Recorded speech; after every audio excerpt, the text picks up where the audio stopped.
Okay, so we're doing hopefully the last section of the Megillah. We'll finish it today. So on the second day, on the following day of Esther's request, remember what happened within 24 hours? The whole world turned upside down. This part of what happened to the Megillah. It's always a surprising development, and here it's a complete overturn of events. A day before, Haman released his decree. Everybody was scared. Not the day before, a week before, and then Mordechai came to talk to Esther, and she says, "Go fast for 3 days, and then I will approach the king, and I'll see what happens." Then she comes to the king. She risks her life. She puts herself in great danger. The king is shocked to see her. There's a recap of what we discussed. He's shocked to see her, and he figures out that if she came into the inner chamber and she risked her life, she must have something very, very important to ask from him. But she asks to have a feast with him and Haman. So now she creates this sort of love triangle, which is all imaginary. It's only in the man's mind. She knows it's not true. The king thinks that Haman is having an affair with Esther and is trying to usurp the throne. Haman thinks that Esther took a liking to him and maybe she wants to promote him to be the emperor, and whether she wants to be his wife or his concubine, he doesn't mind as long as he takes power. So with that they come to the feast, and then the king asks her, "What is it that you want?" She says, "Come tomorrow to another feast." So she leaves them in suspense. She leaves the king to boil in his own juice, like thinking, what is happening here? And Haman to think that he's top of the world. At night, Haman is excited. He can't sleep because he's celebrating with all of his family and friends and servants.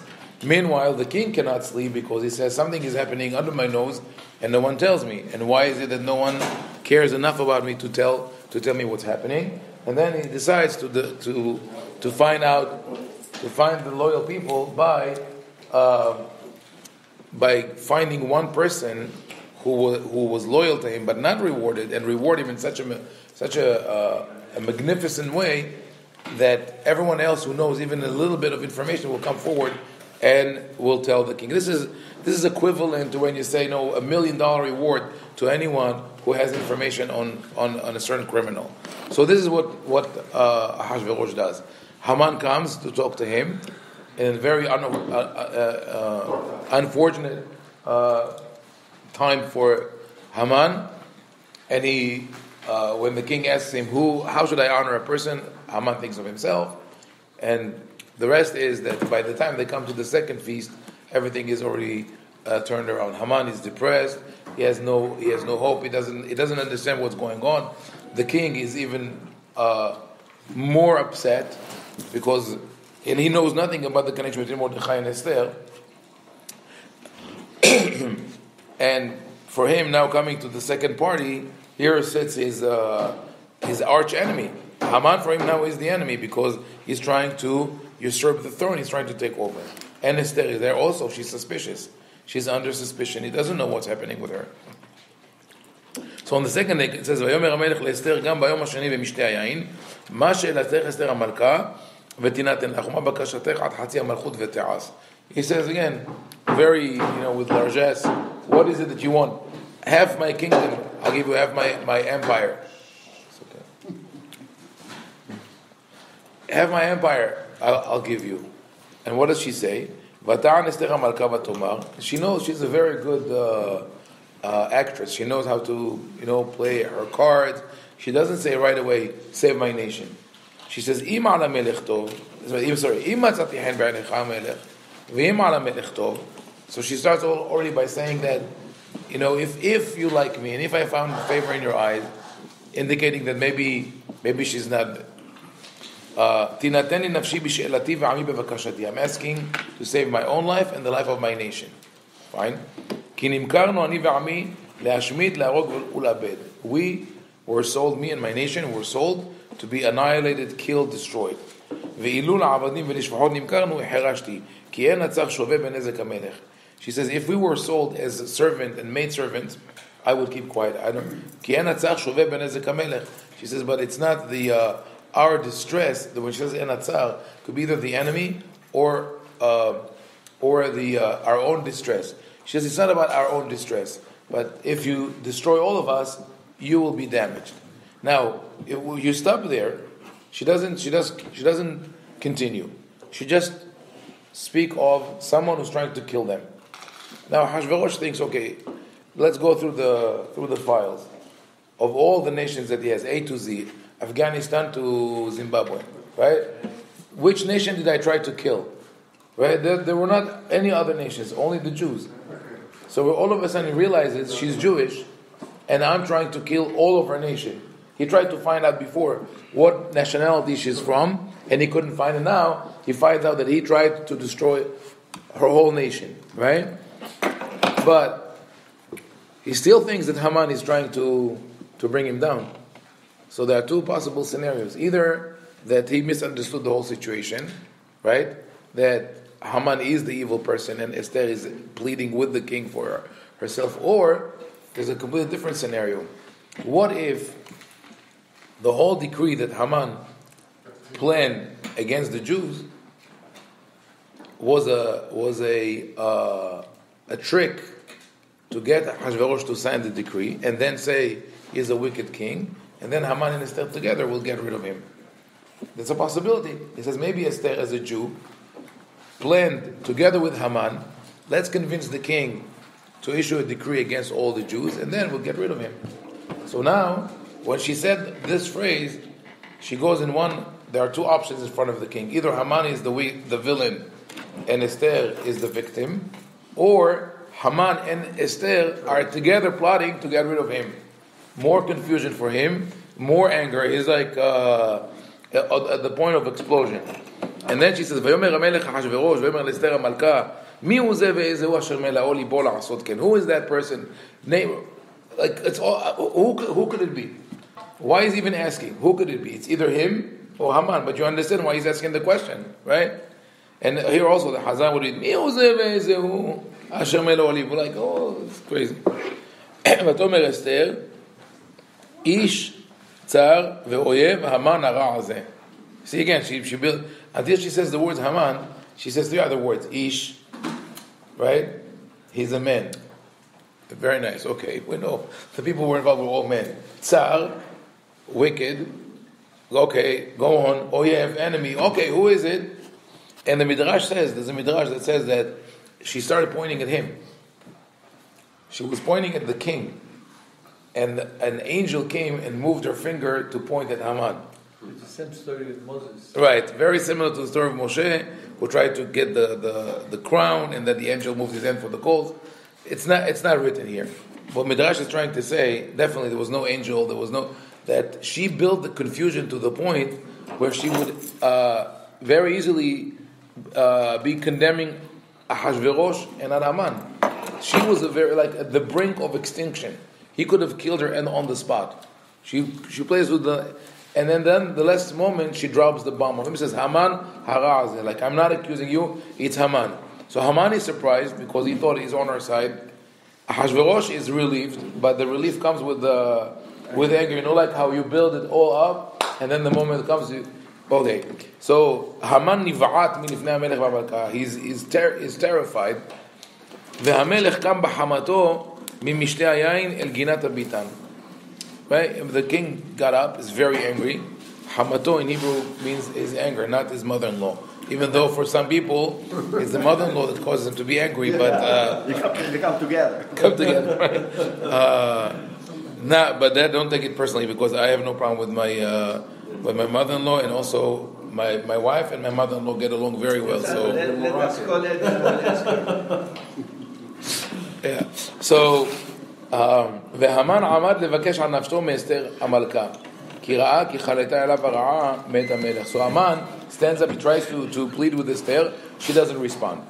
So he sees that she doesn't respond, and she does it deliberately. She doesn't want to talk to him, because to talk to him would be to incriminate herself. If the king is watching from the window, from the patio, what is going there talking? She's not talking. She sits like the queen. He stands up to ask for for mercy. She doesn't answer, so he bows down now. Ve'Haman nofel ala mita asher Esther alea. So she's on the recliner on this couch, and he now falls down, and his head is on her knees or something like that, like very, very close to her, and she made him fall to this position. And that is the opposite of what Haman wanted from Mordechai. So everything is a reflection in the Megillah. Haman wanted Mordechai to bow down to him. He ends up bowing down to Esther. Esther dressed with royalty, right? Vatilbash Esther Malchut, and it was real, it was genuine, that showed her real character. Haman wanted fake royal garb. He says, let someone... So it's all, everything in the Megillah has this reflection. So here Haman falls on the bed, or on the couch, and the king comes back, and what does he see? In his mind, he says, oh, not only you're trying to kill the Jews, you're trying to kill our nation, now you're trying to make an advance on her, right? Now you wanted to take her also? That's the end. And here Harvona jumps in. This is like I mentioned yesterday. The most powerful person in the world, once he stumbles, all of a sudden all the enemies pop up. So Harvona now switches sides. According to Midrash, it's Eliyahu Navi, or we say Gam Harvona Zachor Latov, but it's not. It's just a regular servant in the palace, and that's why we say V'gam Harvona Zachor Latov. He should also be mentioned positively, because maybe he didn't have genuine intentions. He didn't really want to help the Jews. All he wanted is to clear his name. So he says, Haman wanted to kill Mordechai. So he uses the strike while the iron is hot. The king is angry. He says, Tlu alav, execute him right now. V'hamat hamelech shechacha. Now he calms down. But the interesting thing is that the fall of Haman, the final nail in his coffin, is not because he tried to kill the Jews, but because the king was jealous. He thought he's trying to take over Esther. The also interesting thing, the way he speaks about the queen. What is lichbosh in Hebrew? To conquer. To conquer, mm-hmm. Right? So, and what do you speak about? To conquer is to conquer a land. So for him, the queen, right, to buy land, to conquer land, to make it arable or worthy for living. So the king looks at the queen as a piece of property. At the end of the Megillah, the king didn't change. He objectifies women. He looked at Vashti in the beginning as a trophy wife. Let's march her off, show everyone how beautiful she is. Esther for him is property. You are taking something that belongs to me. He doesn't care it's not about love relationships or romantic relationships. It's about ownership. I own her. You're trying to take her from me. I'm going to kill you. That's it. So, this is really the end of the Megillah. The rest is all, they send another decree, giving the Jews permission to protect themselves. They go to war, they win, and then we turn it into a celebration. But I think the message of the Megillah is this: the name of God is not in the Megillah, deliberately, because it shows you who eventually causes all the troubles, and who can solve all the problems. It's human beings. You get Haman has his plan perfectly. His world was perfect. Everybody bows down to him. He's the top. What does he need more? He needed to be number one. He wanted that not even one person would not bow down to him. Right? He was go to war against who? Against Achashverosh? Against their neighbor, against anyone who would attack them. Because original decree was that all the nations, because it's a huge empire, anyone can attack the Jews in his city. And now the king says you could go and defend yourself. And once the king says you can defend yourself, most of the enemy says, you know what? We're good with that. We're fine. Wow, Jews were never our enemies. We're always friends. He's the ruler of the empire. Yeah. Okay. So that's what happened. Yeah. The thing is that they sent an email, but they said they didn't say ignore our previous email. It's still valid, but the new one says you can defend yourself because you cannot recall in the Persian Empire. You cannot recall a decree. But at the end of the day, this I think is an important message of the Megillah is responsibility. Is you rise to the task. Yeah, you could pray to God because they fasted. She fasted, she prayed, but she prayed not to say, she didn't sit idly, right, and crossed her hands and waited for God to intervene. She went and she did very dangerous things, and she got it done. And the Jews got up and fought against their enemies. The prayers were to be encouraged, to give you the hope and the energy to go fight. And that is what we have to do today as well. I think it's a good message of Purim. But the fast is because they were going to war. The fast is a much later development. The fast only started maybe 1,000 years ago, and they said because they were going to war, like I mentioned yesterday, that and someone also emailed me on that issue that the 13th of Adar used to be celebrated after the war of the Maccabim as Yom Nikanor. It was a day of military victory. So that when the Jews were in diaspora, and especially under the Persian rule in the 6th, 7th century, the first, the Sasani dynasty and then the Pahlavi, they didn't want to show that they have military hopes or ideas of independence. So they quieted down. We don't want to celebrate as a military thing. So the 13th of Adar became a fast day. But like I mentioned also in the Tanakh, you see that fasting while going to war is not recommended. And that is another comment on that Jonathan mentioned yesterday that the Native Americans used to fast when they were fighting, and he says that there is an advantage to that from a medical point of view. You need to drink, but not eat, because eating, especially when you fight with swords, is more dangerous, because then a stab to the chest is more lethal. So this anyway, is not religious. This has become obviously a tradition again. Yes, it became a tradition. Right, it became a tradition. So some people keep it, some people keep it to a lesser degree. But all in all, the message of the Megillah, as I said, is the message of personal responsibility. You believe in God, you pray to God, you do everything that you could do from a religious point of view, but you never let go of your own responsibility and of making sure that you do the right thing. Baruch Adonai.